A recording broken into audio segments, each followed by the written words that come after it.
Maswerteng hapon po mga ka-STL. Narito na po ang resulta ng STL Pangasinan para sa araw na to, second draw, December 19, 2025. Araw ng Biyernes. Naway ang mga natayaan niyo pong mga numero kanina ay manado nawa ngayong hapong ito, 5 PM. Kaya kunin niyo na po ang inyong mga ticket. Narito na po ang resulta. Ang mga numerong nanalo sa STL Pangasinan ngayong hapong ito, December 19, 2025.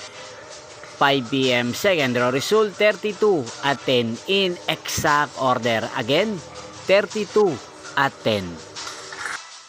At ngayong hapong ito sa STL Pangasinan, atin pong i-shoutout ang lagi pong nanonood sa channel na to, si Kuya Lance ng Pangasinan. Shoutout po sa inyo Kuya Lance, sana po ay nasa maayos kayong kalagayan. At sa lahat po ng mga taga Pangasinan dyan na lagi pong nanonood sa channel na to, shoutout po sa inyo. Inyo pong napanood ang resulta ng STL Pangasinan. Maraming salamat po sa patuloy nyo pong panonood sa aking channel. Magkita-kita pong muli tayo mamayang 8:45 PM. Thank you for watching.